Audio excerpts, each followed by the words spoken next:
Sid, do you have a moment? By all means. It's my old master. Seems there's no escaping her. She found some way to send me a letter. And something else. Records from a Waluda prison.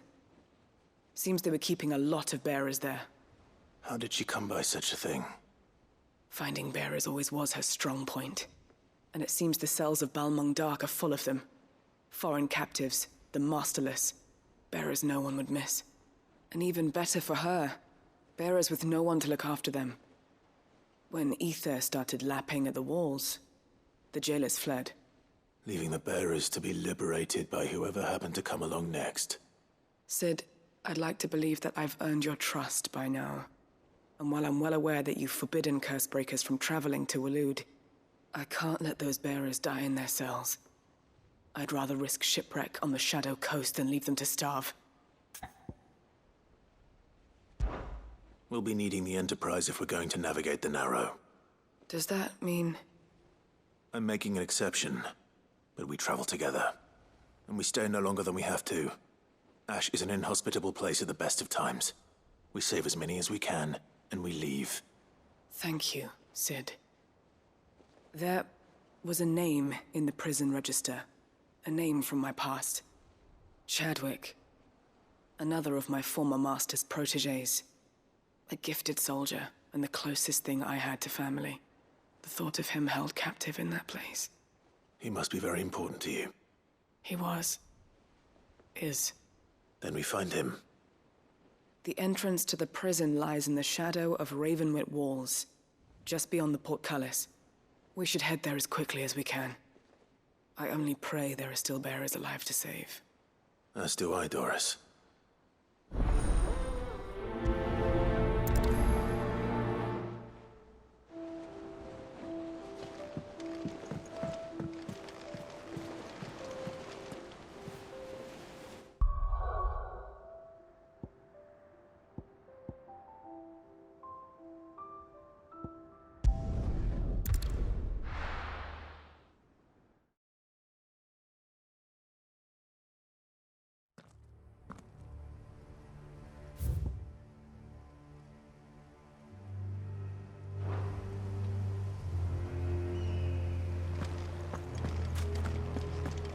Doris is waiting for me near Balmung Dark.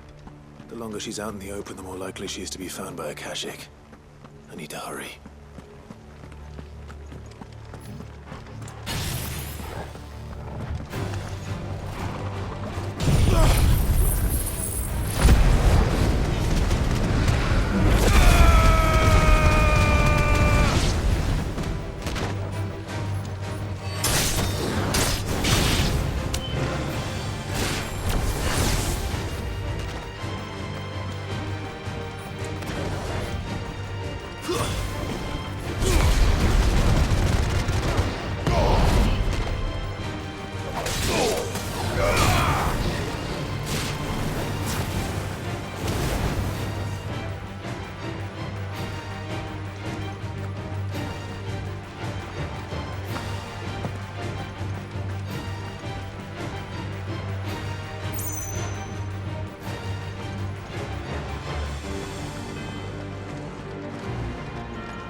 There were no guards, I take it. None manning the gates, no. It's a different story inside, though.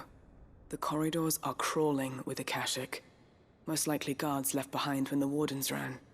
If Chadwick was being held here, I worry that he may already be. Don't give up hope just yet, but let's move quickly. Let me check the ground floor. The ether's thickest there. Then I'll search the upper level. Good luck, Sid. Stay safe.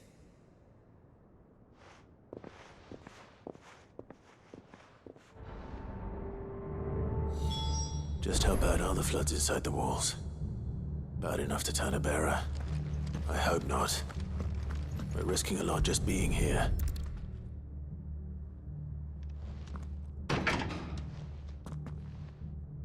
Locked up tight.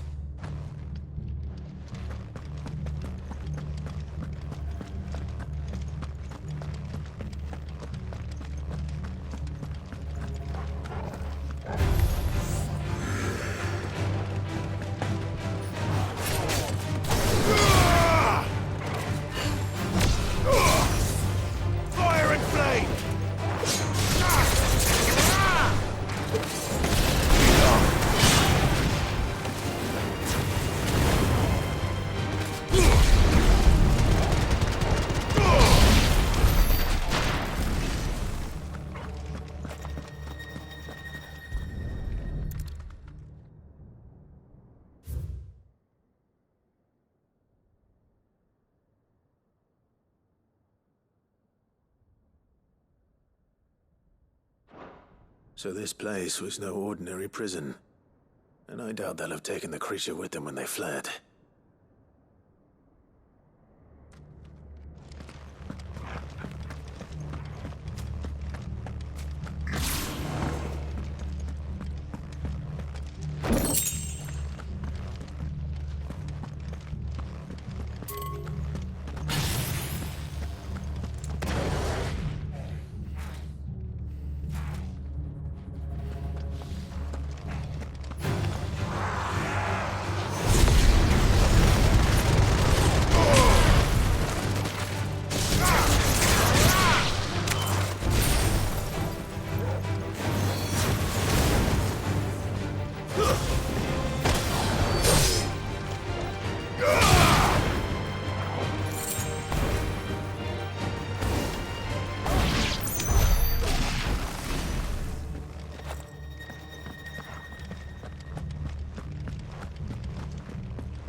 No sign of any bearers yet. I hope you have better luck downstairs.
Minimal loss of Waluda lives.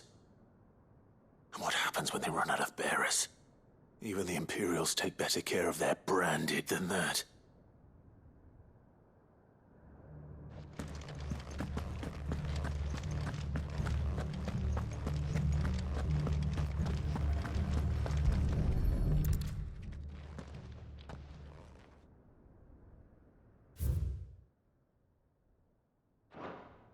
They were feeding bearers to it.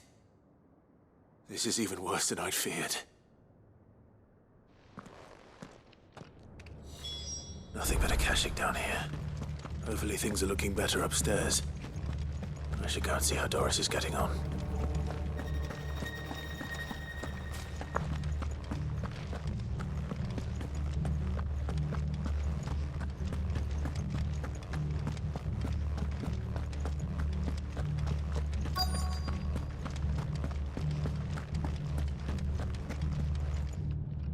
No lock downstairs.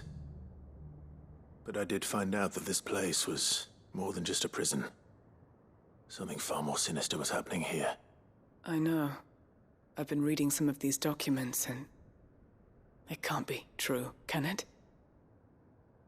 Bearers die every day in service of their masters, but this is so much worse. Pitting bearers against a wild beast armed with nothing but their wits? And all in order to bring about more death. And not just those who could fight, but the elderly, children even. And those who wouldn't or couldn't were disposed of. Whatever that means.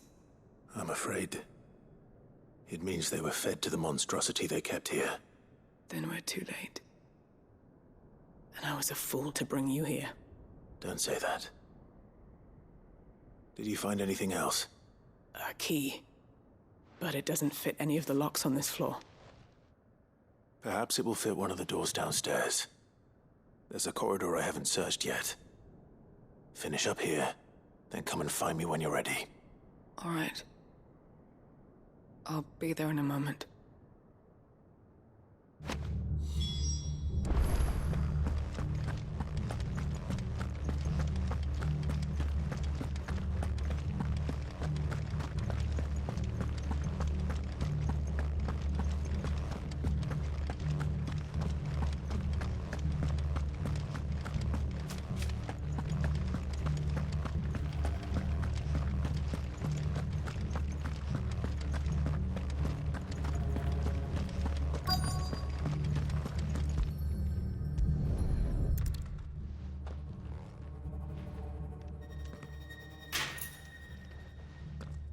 Let's see what we can find down here.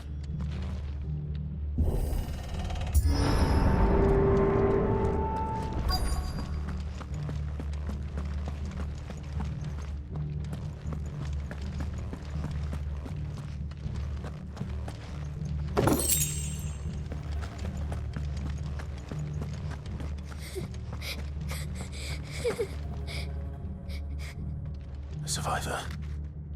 And she sounds close.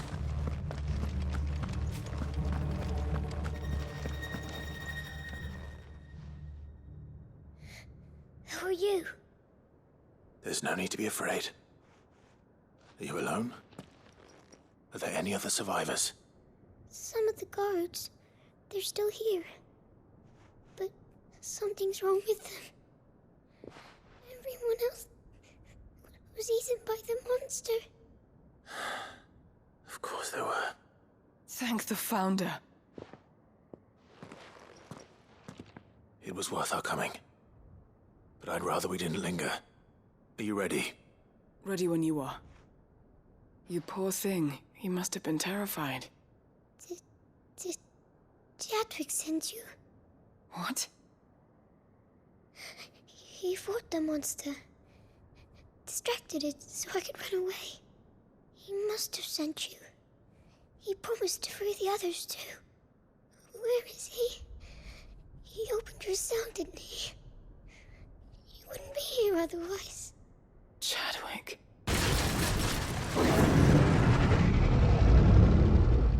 Was that? Monster's back! Chadwick, help! We have to get out of here. Doris, keep the girl safe. All right. You put that bearer-eating bastard in the ground.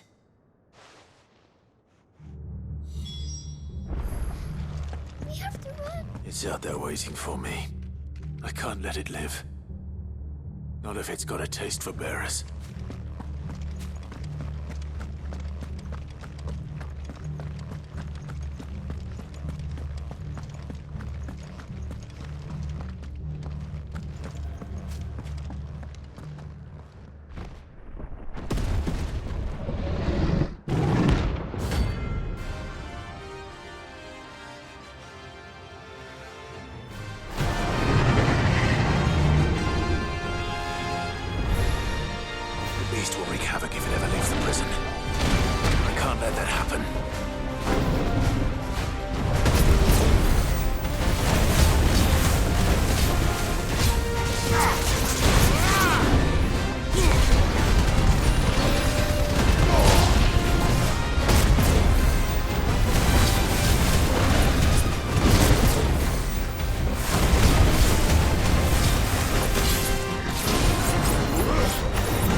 Finally.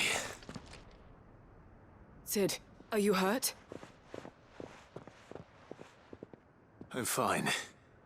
I think.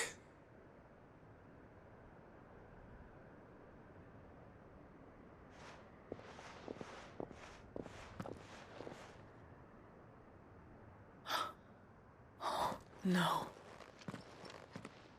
What is it? A diary. I gave it to Chadwick before we went our separate ways. He was here. Do you think that creature? I'm sure he fought bravely to the last.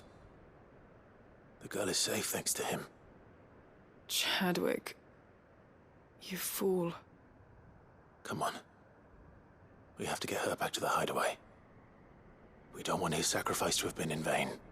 No. Of course not. I'll see that she's looked after from now on. It's the least I can do.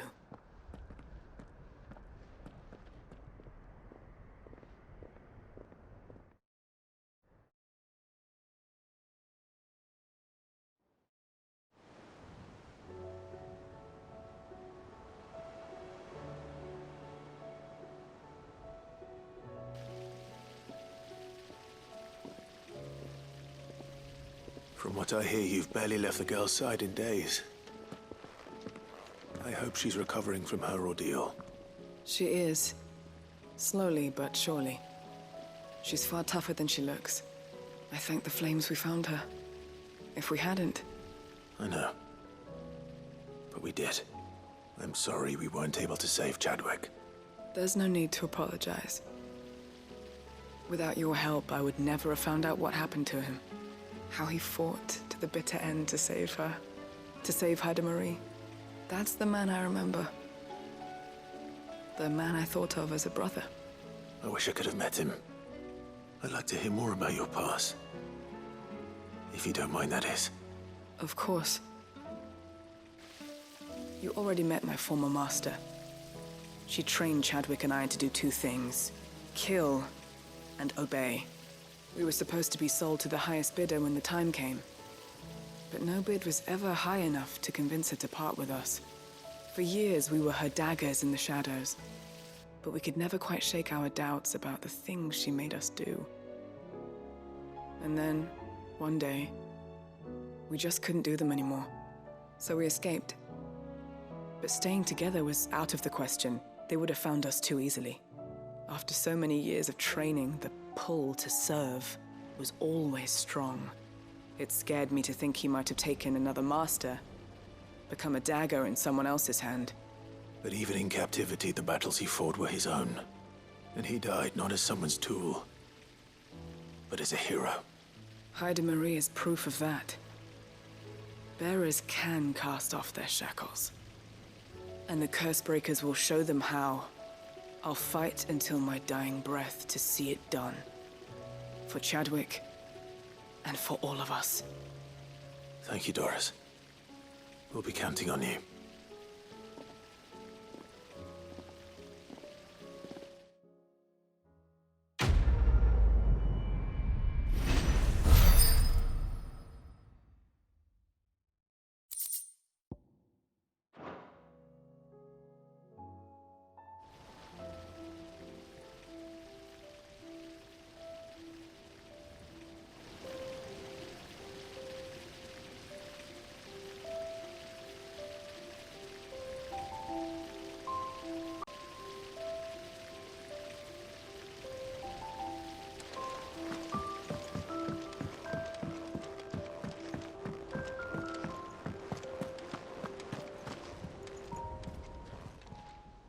Welcome to the Patron's Whisper. Come to claim your just desserts? You earned this. Come again. I may have more.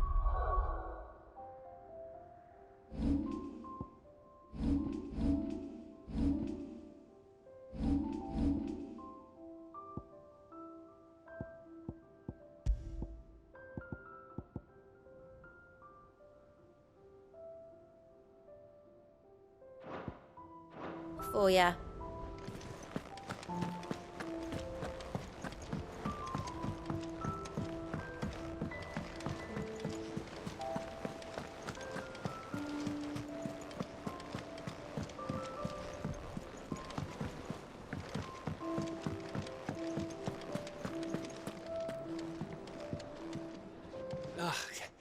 You all right?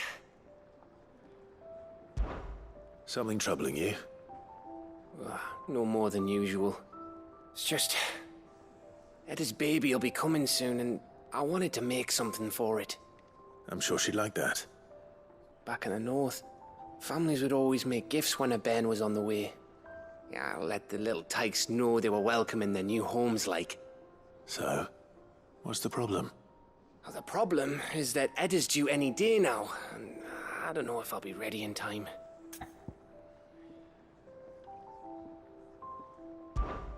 Is there anything I can do to help? You know, there just might be. All right then. What exactly are we making? A good luck charm. But not just any good luck charm. Not just any. No. One made from the feather of a silver chocobo. There's nowt lucky in all the realm, or so we used to say back home anyway. Thing is, they're hard to come by. Had Otto and Karen check with their suppliers, but nothing. I'd try and track one down myself, only... Only the big day is fast approaching. And that's all you need, a feather. That or the bird whose horse it's attached to, aye. I was gonna start by asking around with traveling traders plying the northern borders. Well, there's no shortage of those passing through Martha's. I think I might make that my first port of call. I'll let you know if I find anything. You're a good friend, Clive. I won't forget this.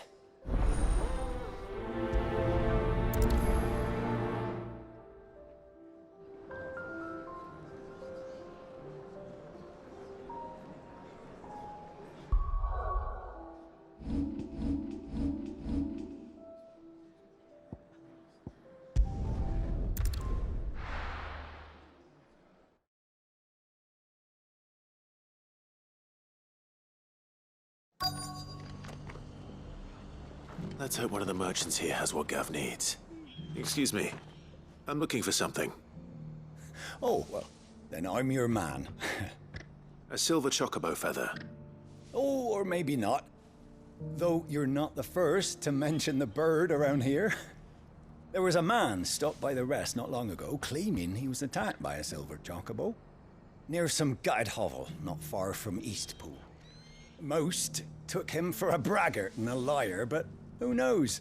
Perhaps there was some truth to his tale. We'll see. Thank you.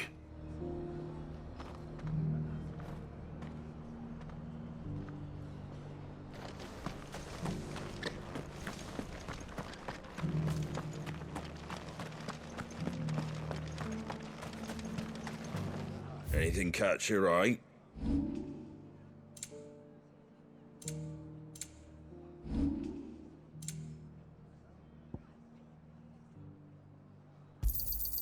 Much obliged. Thanks very much. That all, is it? Just because the heavens have gone to wreck and ruin, It doesn't still hurt, does it? Oh, 1,000 the cash.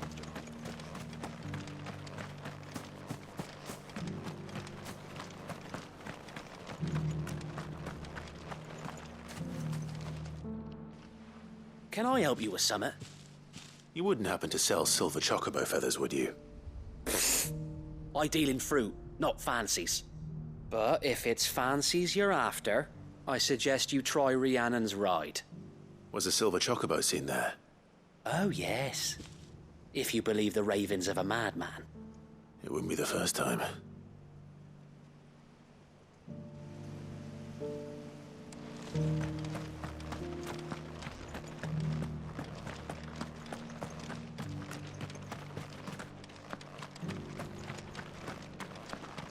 Whoever's idea it was to take those bearers away from us. Look, Daddy. It's shining so brightly. Isn't it pretty? I'll build a barricade so sturdy, even a bandicoot one.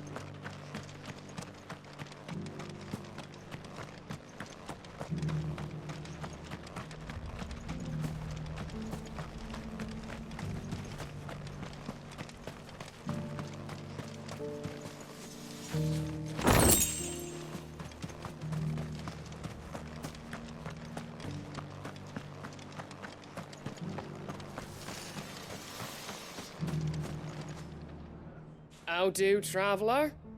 You've the look of a man who could do with a new whetstone. Or perhaps a bawdy etching of the Vicerine. Maybe another time. I'm looking for a silver chocobo feather. If that's the case, rumours are all you're likely to find. No one has seen a silver chocobo for years. Word is they were all hunted for their feathers. Some northern nonsense about bringing good luck. Didn't bring them much, nor their bows. If any are still out there, I reckon they'll be doing their damnedest not to be discovered. You're probably right. Thank you anyway. A silver chocobo sighted in the hills near Rhiannon's Ride. It sounds almost too good to be true, but...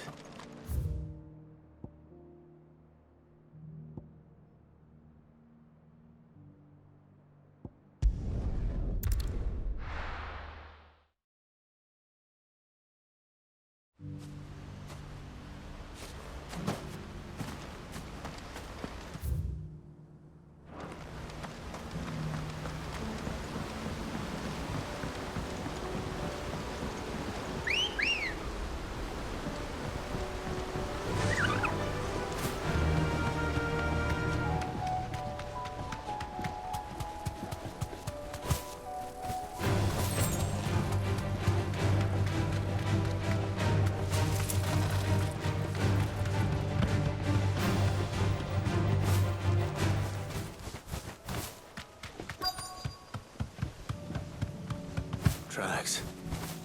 They're not left by bandits for a change. Thanks, Gal.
More tracks. And these look fresh.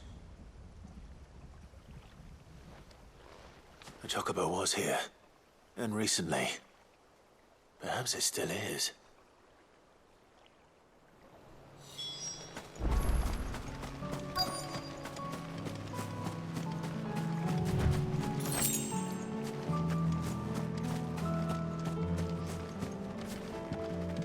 I don't hear anything.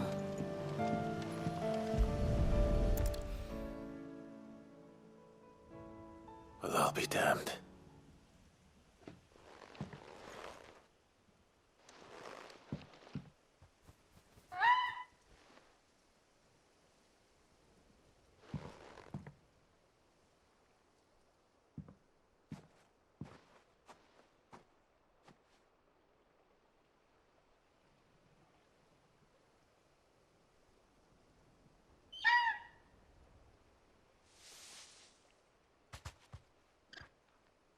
It's all right. I'm not going to hurt you. Just borrowing a feather for my friend.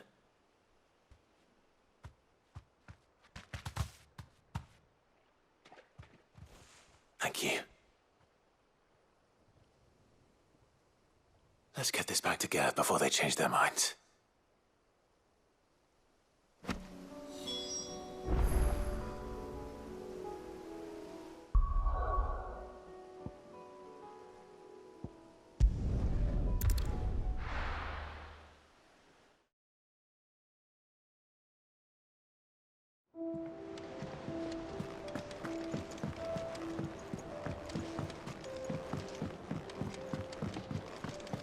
It was no trouble at... Clive, you're back. How'd you get on? Any luck? Any luck, you say?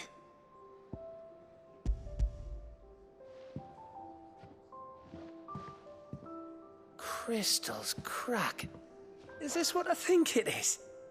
Where in the hell did you find it? It's a long story.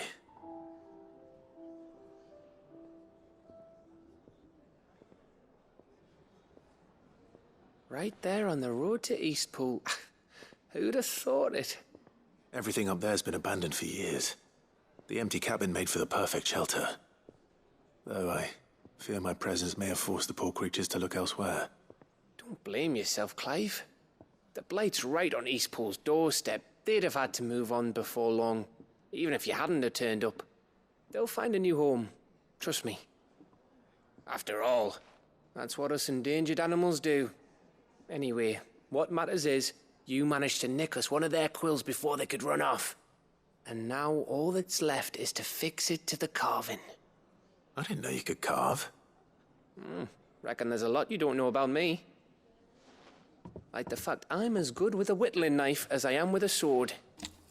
And that bone Ember gave me's a dream to work with. What did you say it was from again? An Avis? But it weren't your Avis, Sid. I slew one of my own at last. So all those long nights in the pit finally bore fruit. I'm proud of you, Ember. Don't speak too soon. I ain't done my trial yet. There we go.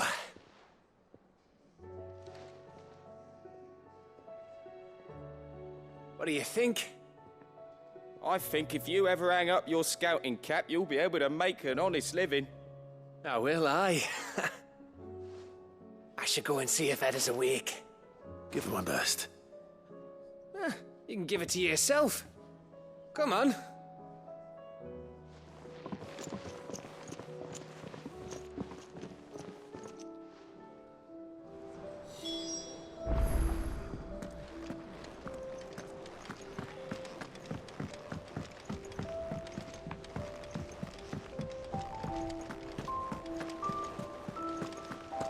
There's something about it.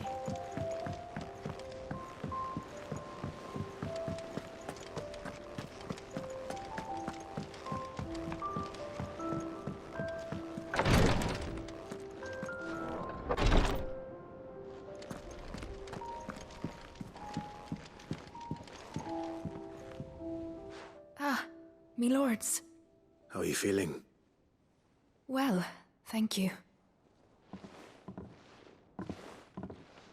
Is something wrong? Wrong? No, nothing like that. What it is, Go on, please.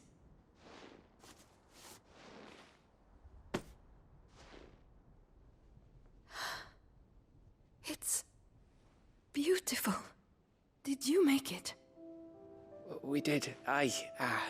It's from all of us here at the Hideaway. Your new family, like. It's a good luck charm. We may come up north when a band's on the way. I mean a baby. To let him know that they're part of the family too. Oh, I hope you like it. I don't know what to say. I thank you, my lords, for everything. If there's anything you need, just let us know. I will. Clive, fancy a swift off? I'm thirsty. I could be convinced.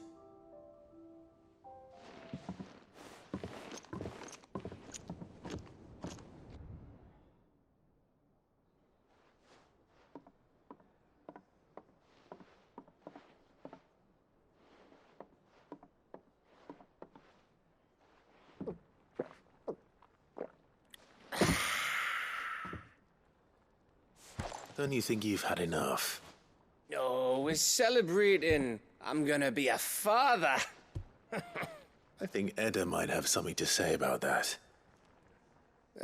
You know what I mean. Bit of light in these dark times.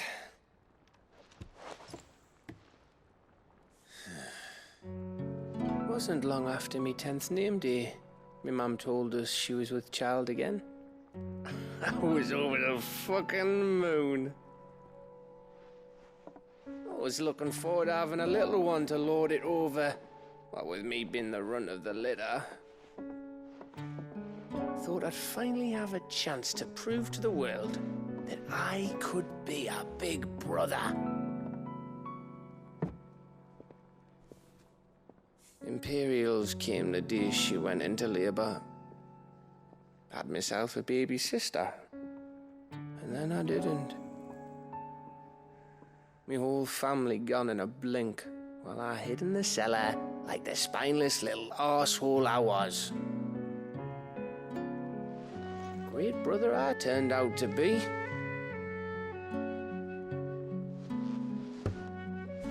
I'll never be a leader. And I'll never be a hero. I'm just a daft little dog who comes running when his master calls. I'll never be like you, or Sid, or Jill, or even Torgal. Have you finished? Maybe.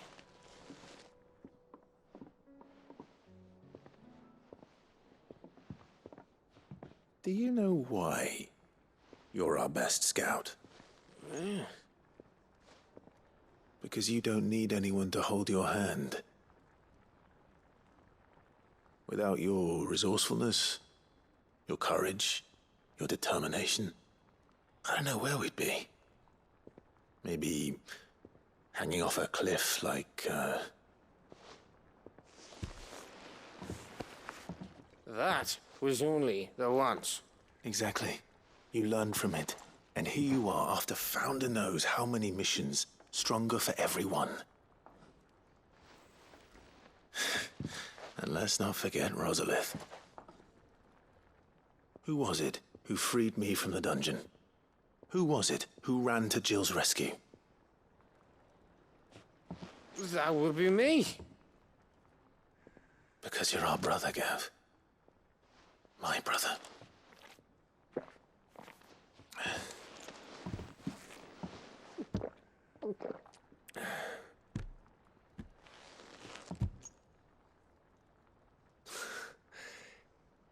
Your brother.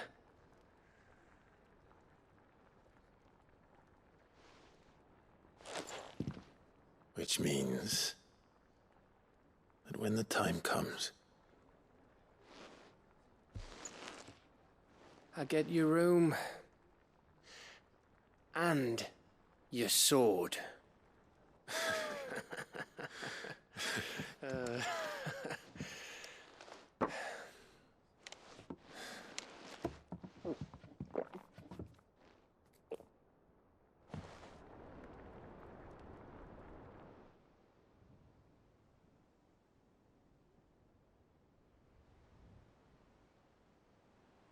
I may have had one too many.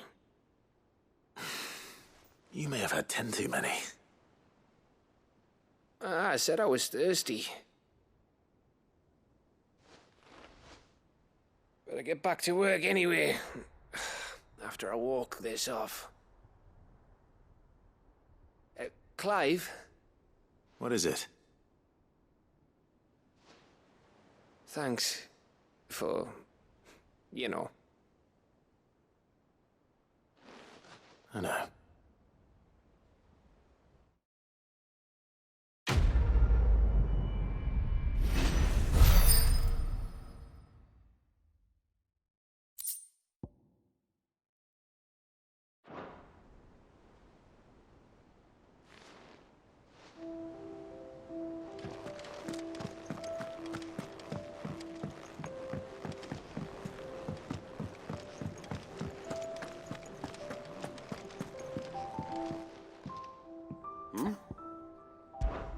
Clive, my boy! Rutherford informs me that we owe you our thanks. Hadn't intended for you to get involved, but such are the times we live in, huh? I would have done the same for anyone else. You're far too modest, Clive. You'd make a terrible nobleman. But tell me, is the realm truly in as dire a state as Rutherford suggests? From what little I saw, you were right to be worried. I suppose I should have expected the worst. But I was rather hoping the great and good of the realm might have things a little more under control.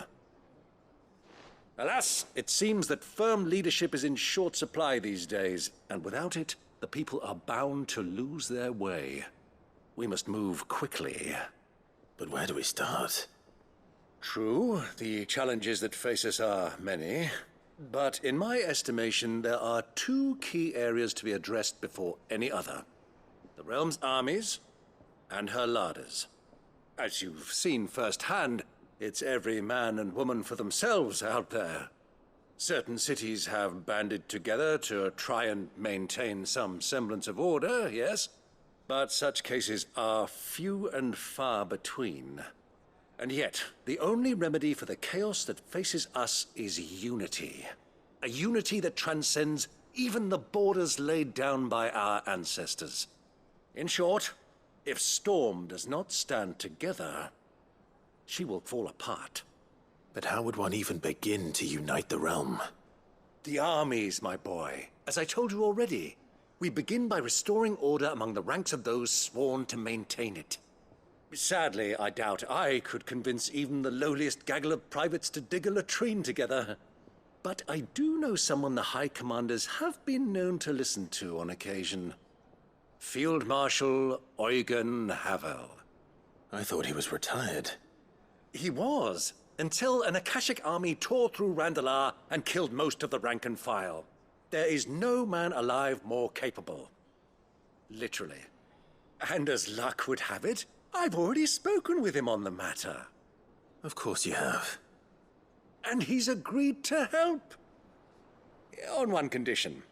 That he first speaks with you personally. Havel has always been a man of frustratingly rigid principle, and he has certain qualms about clasping arms with, well, with an outlaw. I extolled your many virtues as best I could, of course, but the old goat was adamant that he be allowed to appraise you in person. You don't mind, do you, my boy? Of course not. As long as chaos reigns, we will never build a better world. I'll do whatever it takes. And if the Field Marshal wishes to speak with me in person, then so be it. That's the spirit. I'll leave for Randalar at once. Would you send a Stolas? Of course. Rutherford is already in the Dalmekian capital. I'll have him tell Havel to expect you forthwith. Excellent. Thank you, Uncle. No, thank you, Clive.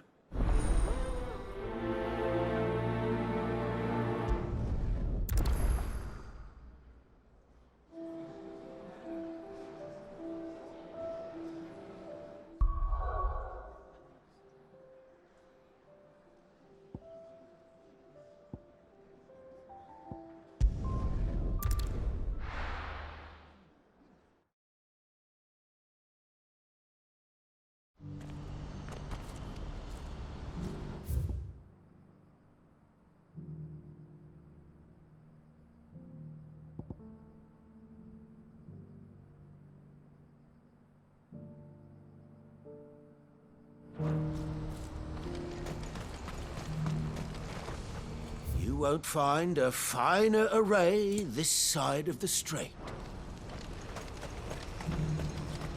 Do you see that too?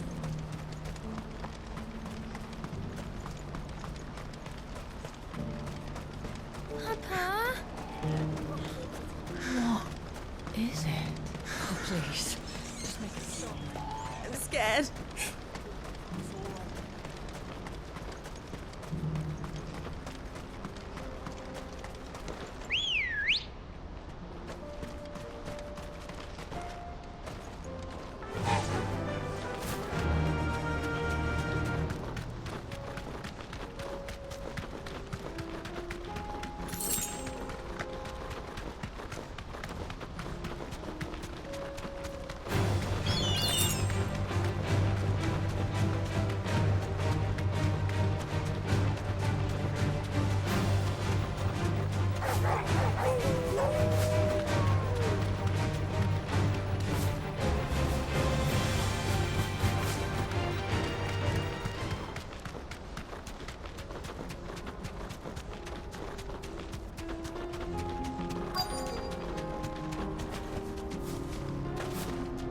Can't be Rutherford, can it?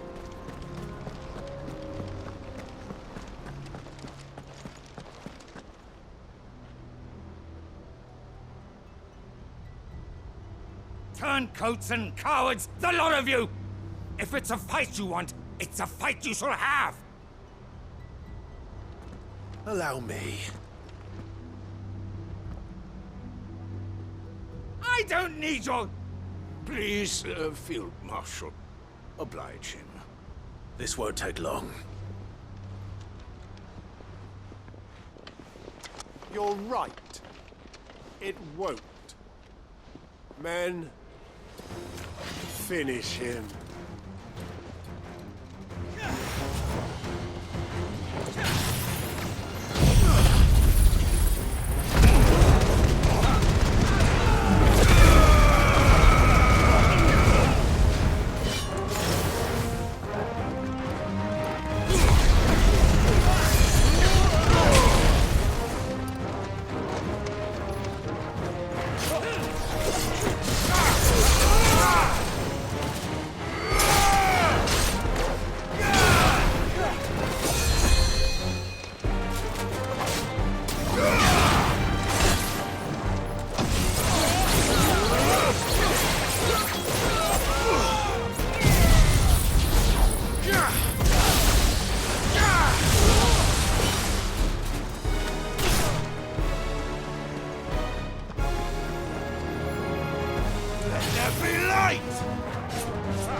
A little longer than I'd have liked.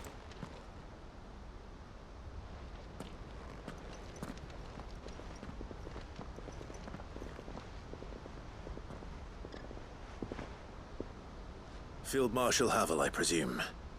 Are either of you injured? No, my lord. You arrived just as our escort turned on us.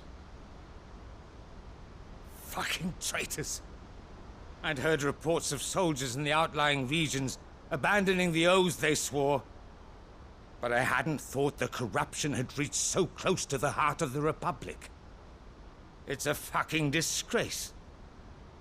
Your interfering old bastard of an uncle tried to warn me, of course. My lord Marquis, or is Sid the Outlaw more to your liking? Call me what you want. It doesn't change who I am, or the urgency of the message I bring. My uncle has a plan to right the realm, and he needs your help to see it through. Before I agree to anything, I'd have you answer one question. What do you stand to gain from all this? I won't deny that I might benefit from further chaos. But I seek a new beginning for all of us. And while the choices I've made may not always have been the right ones, I know I made them for the right reasons. For so long, so many of us have been told how we could live, how we could die, when it should have been our decision all along. Now we have a chance to put things right. But in order to take it, we must stand together, even if it be beside those with whom we don't see eye to eye.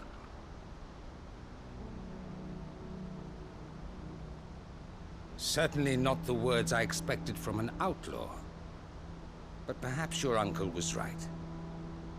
You are no ordinary outlaw. I'll never hear the end of this. All right. I'll start by ordering my most trusted guard to bring the Dhalmekian fringes under control. Next, I'll make contact with my counterparts in the Imperial Army and see if I can't convince them to try and restore order in their own territory. Thank you, Field Marshal. But they are not the only ones we will need to convince. What do you mean? I don't doubt that I can bully some sense into a few generals, but those they answer to require a different kind of persuasion. And when it comes to honeyed words, well, we will need an envoy. One who can court even the most stubborn of statesmen. You, perhaps. I'm flattered. But I'm no diplomat either. And I have other problems to attend to. What we need is a skilled arbitrator. And I may know just the person. Is that so? And would he happen to be an outlaw too? Of a different kind, perhaps. Well, beggars can't be choosers. I suppose we'll all have to find a little of the outlaw in ourselves if we're to make it through this. Very well. Send your man to me right away. I shall.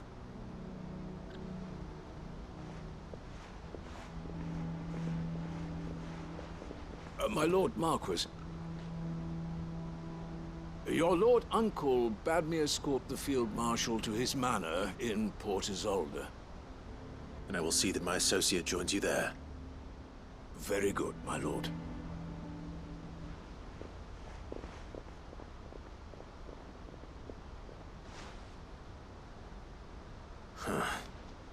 An envoy.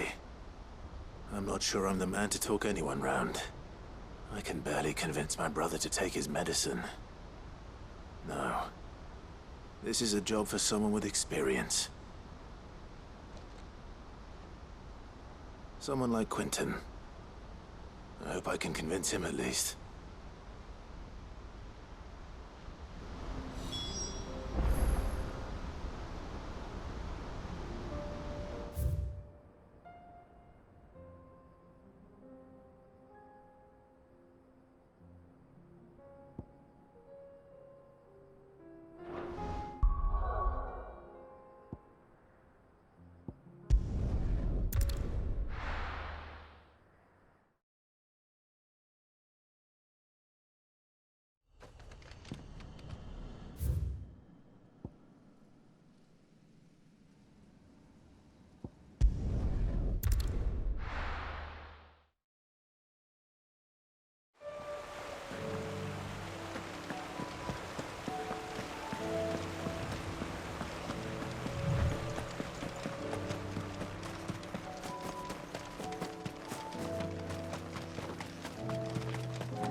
Quentin, I have a proposal for you.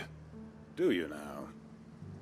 Something tells me you'll be asking more of me than a cask of Gotand gold. Go on then.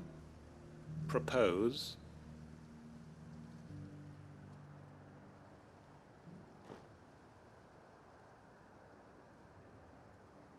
You'd have me convince the chiefs and chamberlains of the realm that they should simply swallow their pride and do the one thing that has proved impossible for thousands of years.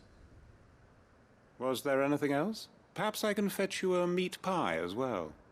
I know it's a lot to ask, but I can think of none better suited to the role. And you'd have me give up what little I have left to do it. I told you, Clive. The people of Lostwing are my family, and I cannot abandon them. You'll have to find someone else. I'm sorry to hear that. So am I. And why might that be? What he's asking. How's it any different to what you've done so far? They want you to speak for those who can't speak for themselves. That's what you do best. If it's the vineyard you're worried about, we'll see that the grapes are picked and the tons filled. You know we will. It's not that. Then what is it? You said yourself we're family. Don't you trust us? You know that's not what I'm... Then what are you saying? That only we are worth saving? Why turn your back on everyone else? You convinced us we could build new lives for ourselves, and if you can do that, who's to say you couldn't convince the entire realm? A stirring argument. I fear that any rejoinder I make might fall somewhat flat by comparison. So you'll join us? Where do you need me? Field Marshal Havel will want to speak with you in person. He's currently in Port Isolde. I can arrange for a party of Cursebreakers to accompany you there. That would be very much appreciated. I hear the roads are far from safe these days. Hopefully not for long. My uncle will want to know that his plan is taking shape.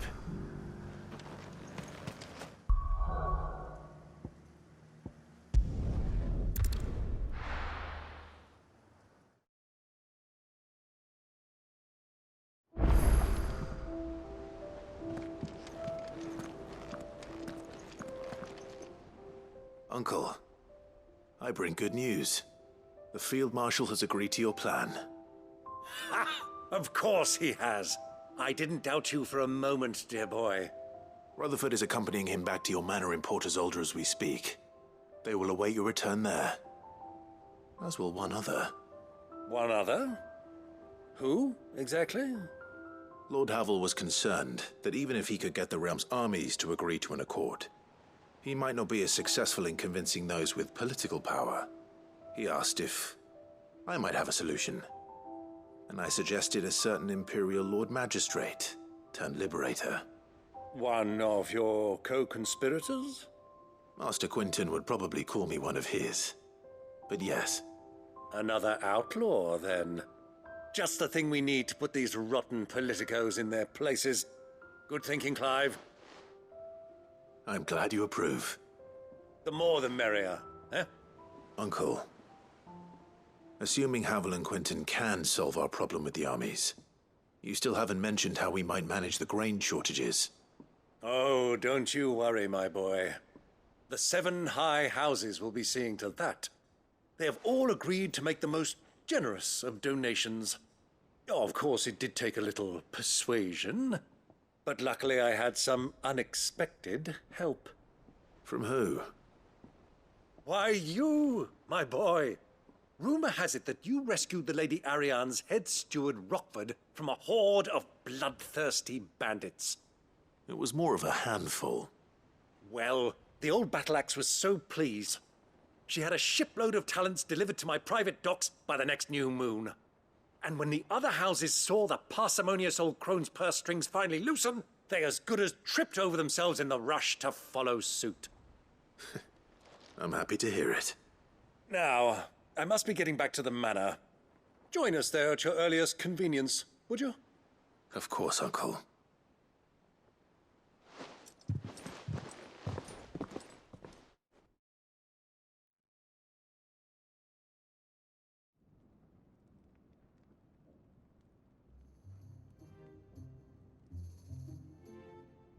And how, pray tell, will we get that grain to the capital if the roads are still overrun with akashic? You find another bloody road. I only have so many men, and I'm not about to send them headlong into an ether flood. That is, unless you'd have them turn as well. Well, I'd certainly eat less. Says the man with a belly bigger than a band of curls. My soldiers actually need their rations. Without any food to keep them going, they'll be dead even before you've sent them on your fool's errand. If I may, gentlemen, perhaps I might suggest an alternative approach. Though supply routes are indeed disrupted, there is no shortage of ships. Indeed, they bob away in every bay from here to Randalar, awaiting a safe haven. Allow them to make port and fill their bellies full of grain. And once those who crowd the cities are fed, ferry the displaced back to the countryside to work the fallow fields. But I'm sure that you wish to continue your discussion. Forgive the interruption. Two such firm friends as yourselves need no help from the likes of me. Rutherford spoke fondly of the great bond between you. Us? Friends? I can't stand the man! Clive, I'm beginning to question the quality of the company you keep. And what kind of company were you expecting him to keep? The man's a criminal! Criminal? How dare you? You are not fit to breathe the same air as this fine, upstanding young gentleman. Upstanding? He calls himself Sid the Bloody Outlaw! Once more onto the breach.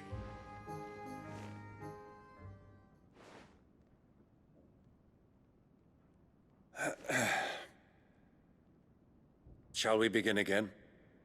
What we seek here is not to create a new nation, nor to claim the thrones of those that already exist. We wish simply to bring stability to the realm that mankind might weather the current storm. And to do that, we must convince those in power, the generals, the statesmen, the nobles, that our cause is just. There will be disagreements, yes. And I imagine some resistance, much resistance. But we cannot let that deter us.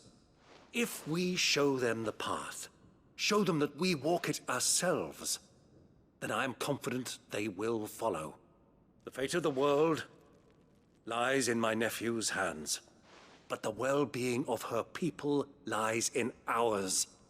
And we must not squander the chance that Clive has given us.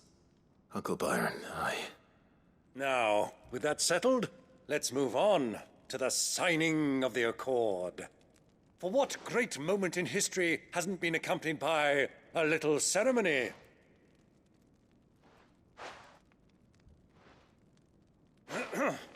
Citizens of Valisthea, I present to you the Tri-Unity. Rutherford, Mike Will.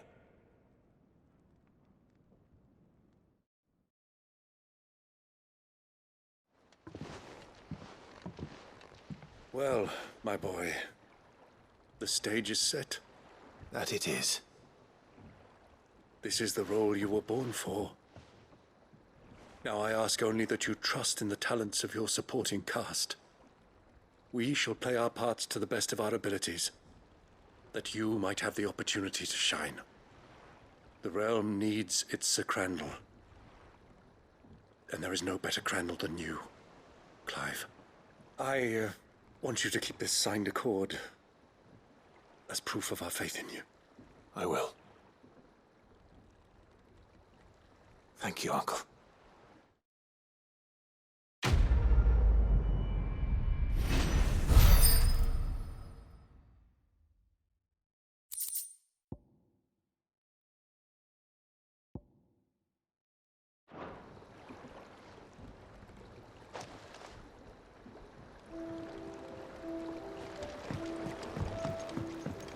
What do you think that thing is? And how the hell is Sid gonna do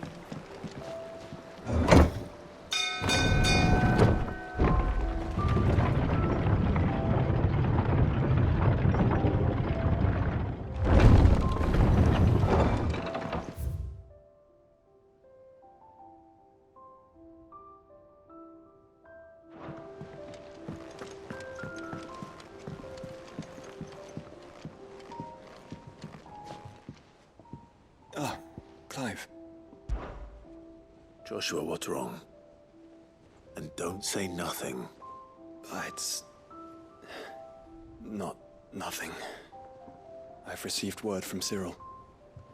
The Undying have found Father's will, or something akin to it. His will? How? Where? In the crypt beneath Rosalith Castle. After Kupka was kind enough to drive out the Imperials, the Undying took the opportunity to recover what relics of the Duchy yet remained. And in the process of doing so, they found a letter from Father. I'm surprised anything survived down there. Cyril asked that I join him in Tabor at my convenience. I have been meaning to go, but... would you join me? Of course. I want to know what's in that letter as much as you do. Very well. I am ready to leave when you are.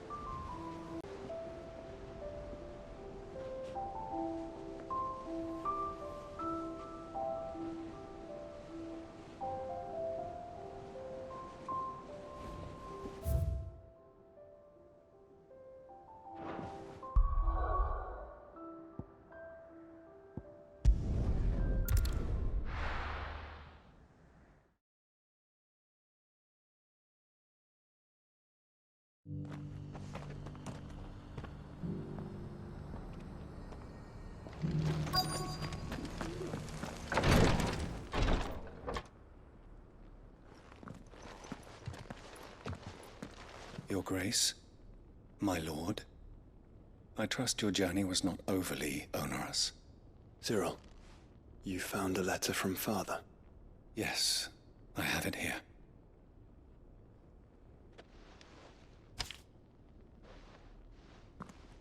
If you would do us the honor, my lord.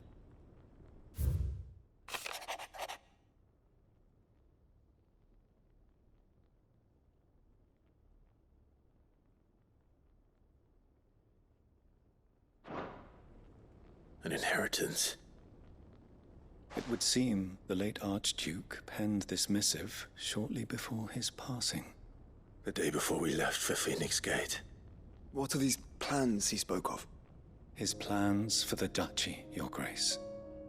Your father entrusted them to my predecessor, the former bearer of the Burning Quill, who entrusted them in turn to me. The complete emancipation of bearers is their stated aim. But your father's dream did not end there. His Grace also spoke of building hospices to care for those stricken by the curse, and the founding of a new university to further the development of non-magical technologies. With the blight spreading ever more widely across the twins, Archduke Elwyn saw this as the only means of securing Rosaria's survival. He wished to see men and bearers treated as equals. To see centuries of common wisdom overturned. Small wonder he did not think it achievable within his lifetime. But he thought it achievable nonetheless. Had he not, he would never have written this message. Nor would he have entrusted his vision to his most faithful aides, those who would have stood with you, shielded you from the machinations of the less benevolent personages at court. It's a pity only they are still with us. 'Tis true that those most loyal to your father were the first to suffer the Duchess's wrath. But one at least remains, and she has come bearing gifts. What do you mean? Mayhap it is better that she explain, my lord. After all, the duties entrusted to me by my predecessor extended only to recovering His Grace's will and arranging a meeting with the one who might execute it, or a part of it at least. And where is this woman? She awaits you in the archive, Your Grace. Thank you, Cyril. Shall we then?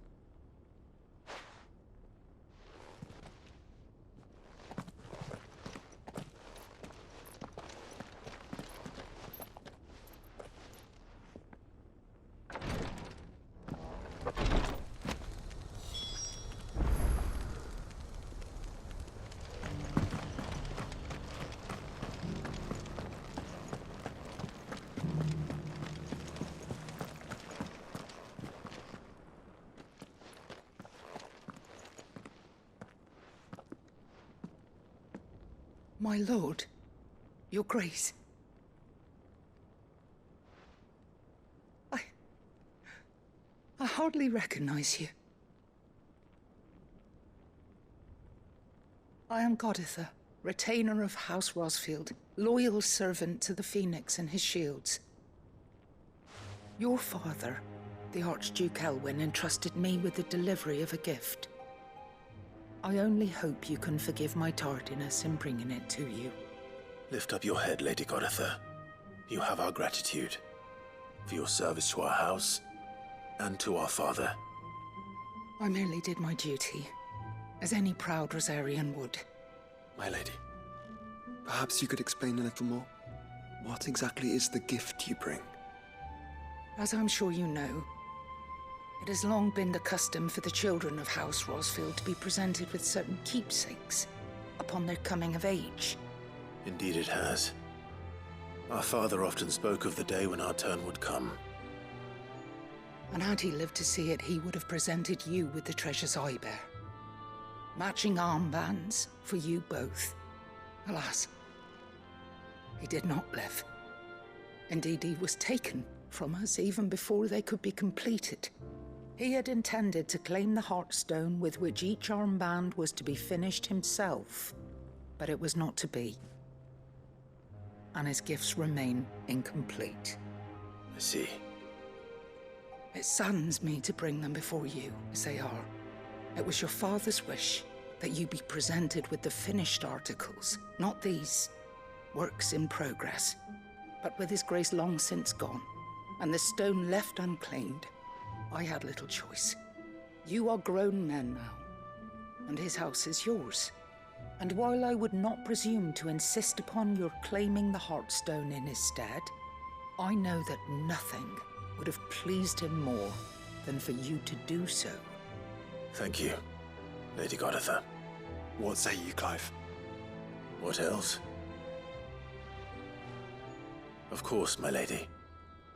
May our father's will be done. Oh, I am much obliged. Do you know where we might find this Heartstone, my lady? I do. Though it may be a matter of a good deal more than simply happening upon it. It is found in the bellies of elder griffins, you see. We do at least know where to find one. A certain specimen has made its nest in Titan's Wake, not far from here. A certain specimen? You are most perceptive, Your Grace. In answer to your unspoken question, yes. In fact, this is the very same beast your father meant to slay. I have been tracking its movements since you were but a boy. Were you to slay it in his stead, as men of House Rosfield, it would surely make your father proud. What say you, Joshua? What else?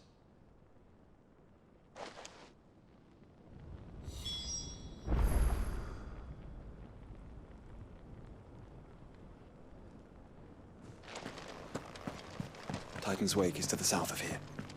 But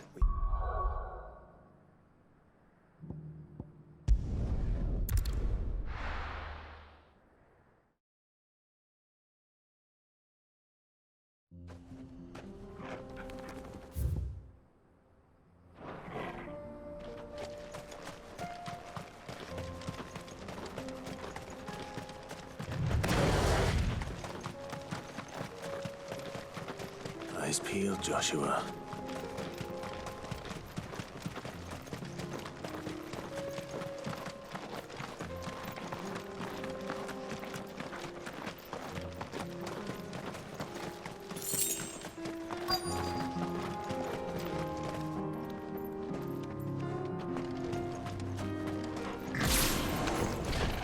There it is.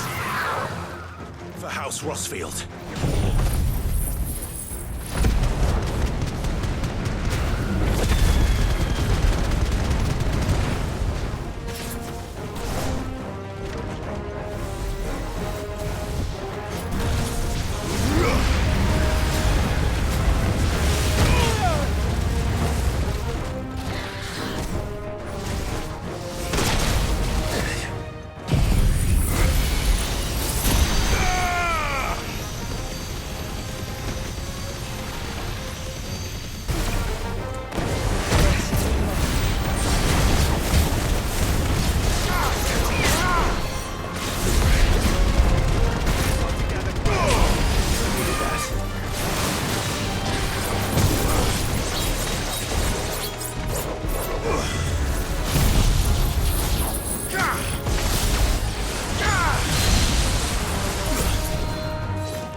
Well done, Torgal.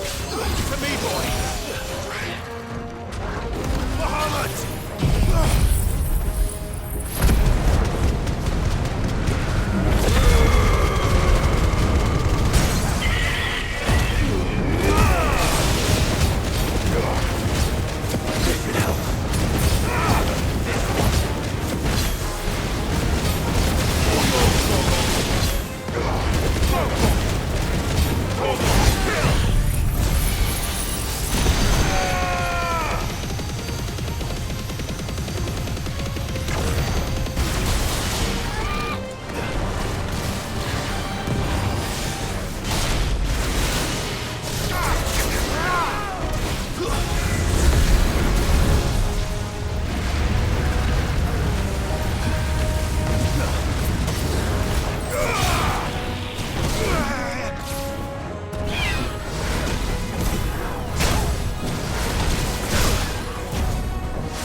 Is this the Heartstone? I expect Lady Goditha will know.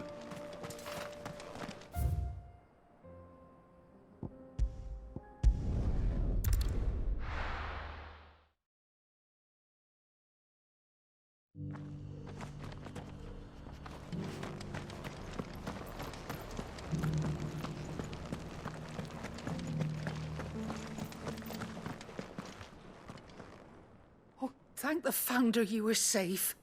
The Griffin is slain then? And the Heartstone claimed.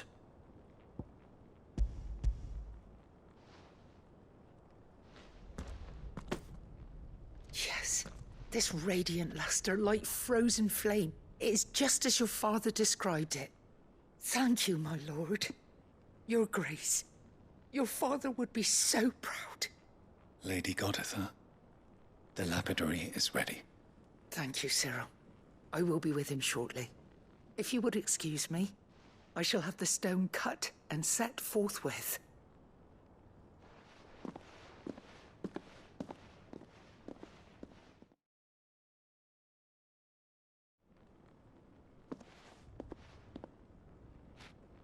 The armbands are complete. Pray, take them. They are yours, after all. Heartstone is harder and more enduring than garnet, or even ruby. It symbolizes unwavering will and devotion. And the graven vines encircling the stone represent the unbreakable bonds between you. It's a message. Father knew we had enemies both inside and outside the duchy. Enemies who would thwart his vision. Only with unwavering devotion would it ever be realized. And only if we stood together, as Phoenix and Shield, as brothers in arms, only then might those enemies be overcome. Indeed. His Grace knew the enormity of the task he would entrust to you, his heirs. But this was more than just a message. It was a promise. That he would always be with you. Thank you, Lady Goditha, for remaining the steadfast custodian of our father's will. Forgive me, my lady, but there is something I don't quite understand. The Undying told me that after Father died, Mother claimed all of the ducal treasures for her own. Even if the armbands were incomplete, she would surely not have overlooked them. So, how were you able to keep them from her? Because I was the keeper of the vault. Though I was but a lowly servant, your father spoke to me of his intentions for the bands, of the deep love he had for both of you. and his hopes for your future. In the days before the disaster at Phoenix Gate, I discovered that the Duchess had ordered her jewelry be sent away from the castle. It was then that I knew she meant to betray us. I tried to warn your father, but it was too late. When word of the fire reached Rosalith, I knew my time was short. So I took up the armbands and I fled into the night. And thank the Founder you did. Yet my duty to your father was incomplete. Not knowing what else to do, I followed the Griffin, thinking I might claim the Heartstone on its passing. And so my pursuit continued, until Lord Cyril appeared before me. He informed me that His Grace's will had been recovered, and that his sons were alive and well. Lady Goditha, on behalf of my father and all the people of Rosaria, I thank you for your loyal service. As do I. Thank you, my lord. Your Grace, for coming back to us, for giving my service meaning.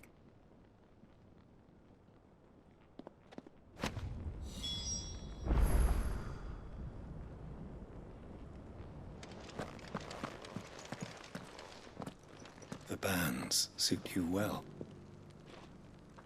It must be gratifying to finally receive the inheritance that was denied you for so long.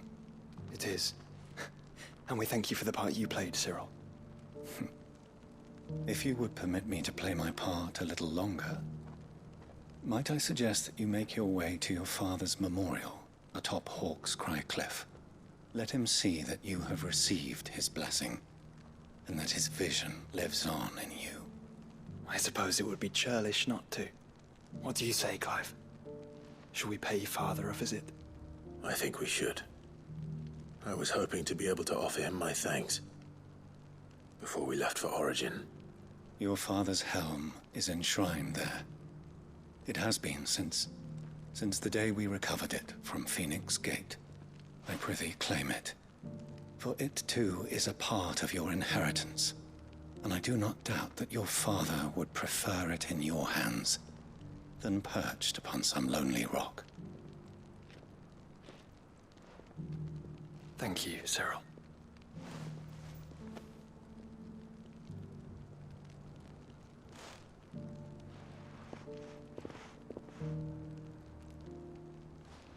Come on, Clive. He's waiting.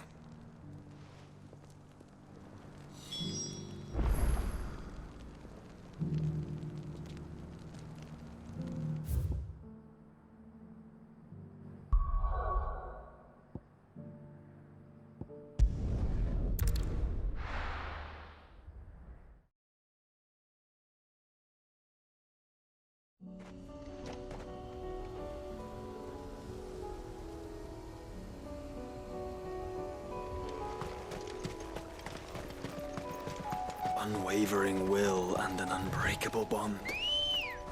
Do you really think we're strong enough? Save the world? Of course. To have overcome Father's political enemies. Of that I'm less certain. Especially knowing what we know now. What Mother was truly capable of. But perhaps these bands would have helped. Knowing he was with us would have made all the difference.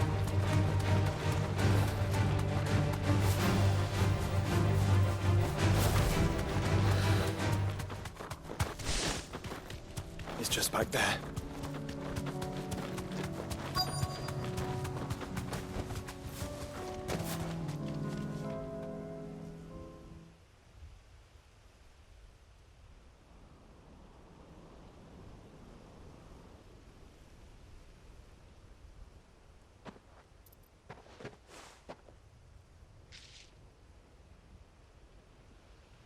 Father always fought for what he believed was right. It wasn't until that night at Phoenix Gate that I realized I had never fought for anything. I always had someone else to do the fighting for me.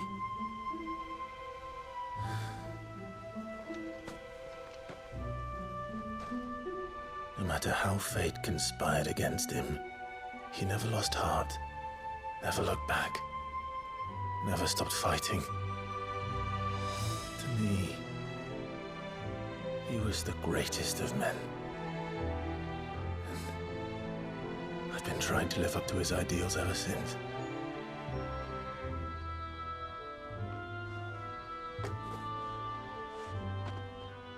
We all have, Clive. We all have. And we'll keep trying. Because that's what he would have wanted. What he would have done himself. Even if it meant standing against the very gods in the heavens. I shall be borrowing this, Father, if I may. That you might watch over us as we follow in your footsteps.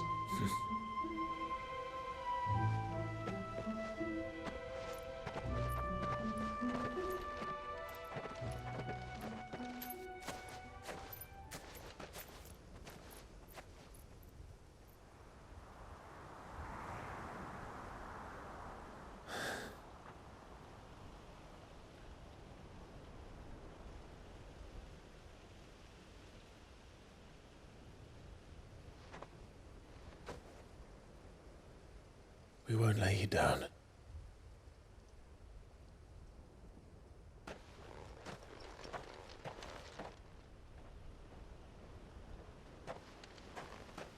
Onward then. Onward. To the end. And to a new beginning.